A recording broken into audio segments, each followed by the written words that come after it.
My name is Shawn Anderson. I'm from Springfield, Virginia, just south of Washington, D.C. My role right now currently in scouting is the scoutmaster of a large troop in the Northern Virginia area.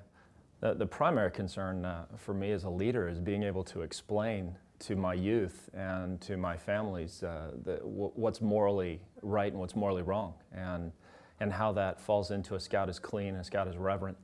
We're a faith-based organization, and our faith, being a Christian as myself, clearly states what's right and what's wrong, and that's our moral compass, and that's what we use. And that's how I have to look at my role in leadership.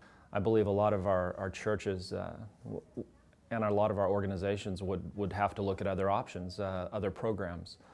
We're an outreach piece to our organization, so our focus is not on just members of our church. 70% of the scouts in my program do not attend our church. So we have members that come from various backgrounds, Catholics, Protestants, non-believers, but the thing is to get them camping, get them in scouting. And if this were to happen, our chartered organization would probably say, okay, you don't have the same standard as we do, so we're not going to support this any longer. And that would, at least for us, it would shut us down, and possibly some of the other units that I know that are tied to scouting. The scouting program now, you're dealing with youth ages 10 and a half to 18 in Boy Scouts. It's already a challenge as a leader to ensure teaching them that, hey, you're 16, 17 years old, this scout's 10 and a half, you might be able to watch an R-rated movie, this scout cannot. And there's an age gap there.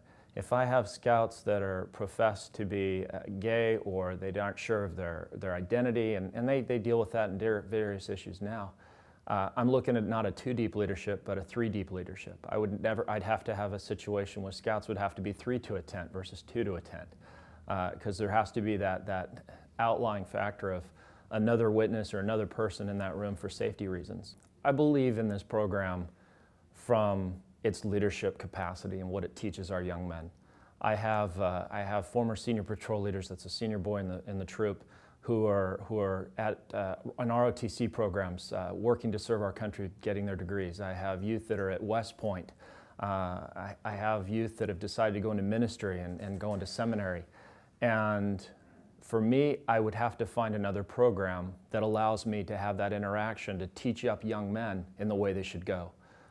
We have a stewardship responsibility as adults to teach our youth, and I would find another program that I could do that in good conscience and still teach. The big concern for me, if I were to ask someone at a senior leadership in scouting, is if the policy were to change, can you provide me the answers to how I explain the difference to the Scout Oath and the Scout Law now, and what our moral compass is? How do I explain to a young man, what does it mean to be morally straight, clean, reverent, on my honor? How do I do that? That's the biggest concern and question that I have for everyone to answer, because if you can't internally answer that, then your vote should probably be no.